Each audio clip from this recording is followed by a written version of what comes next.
Ayabang naman extreme.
Maligayang Pasko po sa inyong lahat. Inihahandog po ng Young Adult Group ang isang shadow drama na nagpapakita ng tunay na kahulugan ng Kapaskuhan.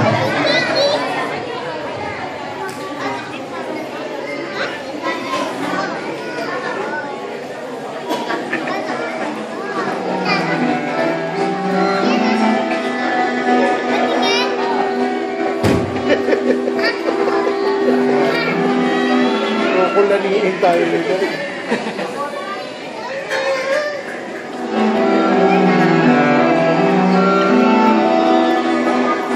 Ate. Lahat kami nakapala. Lahat kami nakapala.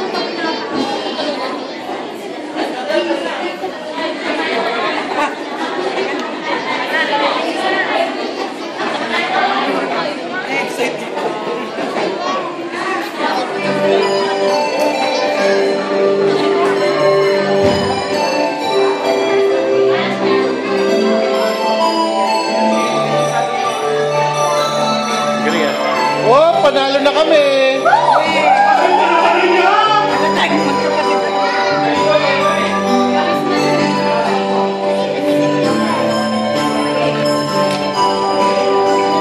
Kaya sinabi sa kanilang anghel, huwag kang matakot, Maria, sapagkat inalugdan ka na ng Diyos. Makinig ka, ikaw ay maglilihi at manganganak ng isang lalaki, at siya ay tatawagin mo Jesus. Lucas 1:31.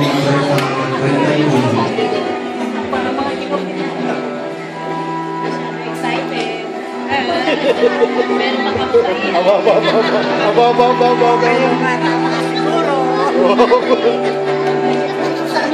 Nakakatakot yan ah. Ayun pala.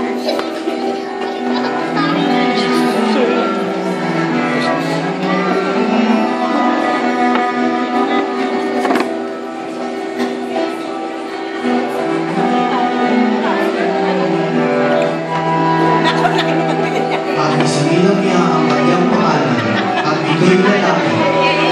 Nalog niya ang lampi ng sanggol at inihiga sa isang sabsaban sapagkat wala ng lugar sa kanila sa bahay paluluya. Lucas 2:7.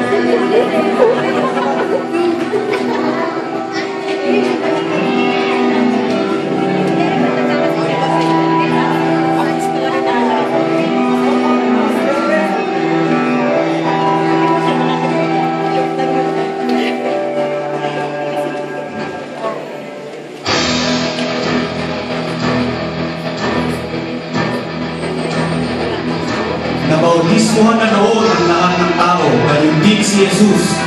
Nang siya'y nanalig, nabuksan ng langit at bumaba sa kanya ang Espiritu Santo sa anyo ng kalapati.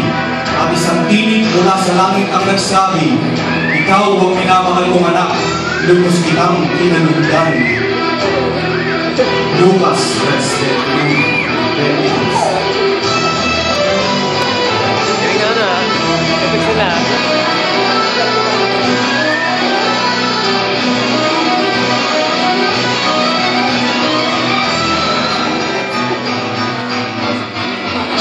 Subalit sinabi niya, dapat ko rin ipangalan sa ibang bayan ang mabuting balita tungkol sa pagkakari ng Diyos, sapagkat iyan ang layunin sa pagkasuko sa akin.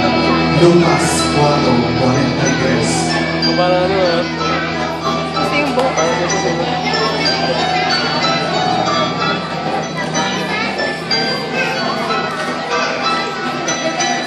Galing na. Oo, galing. Patutunayan ko sa inyo na dito sa lupang anak ng tao yung may kapangyarihang magpatawad ng mga kasalanan. At sinabi niya sa paralitiko, tumindig ka, dalhin mo ang iyong higaan na tumuwi ka. Mateo 20. Mahaba po ko siya. Kada ako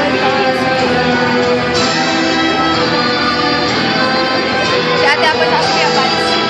At hindi po niya ang kanilang mga mata at sinabi, mangyari sa inyo ang ayon sa inyong paniniwala.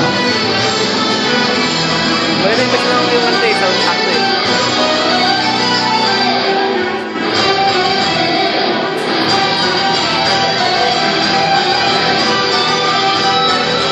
Tinignan siya ni Jesus at tinanong, nasaan sila? Wala bang nagparusa sa iyo? Wala po, Ginoo. Sagot ng babae. Sinabi ni Jesus, hindi rin kita parurusahan. Humayo ka at huwag nang magkasala. Juan 8:16. At inalis nila ang bato. Tumingala si Jesus at ang wika, Ama, nagpapasalamat ako sa iyo sapagkat binilig mo ako. Alam ko natin mo ang binilig. Ngunit sinabi ko ito dahil sa mga taong nasa ko upang maniwala silang ikaw ang nagsuko sa akin. Pagkasabi nito, sumigaw siya, Lazaro, lumabas ka!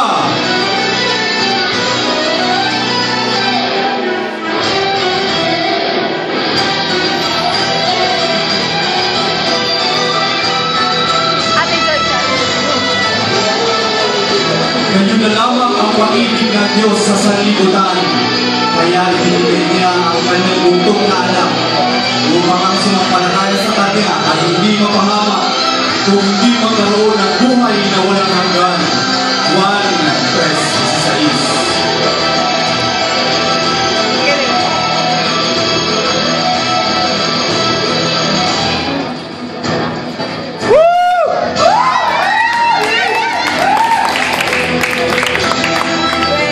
May nagano.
Thank you.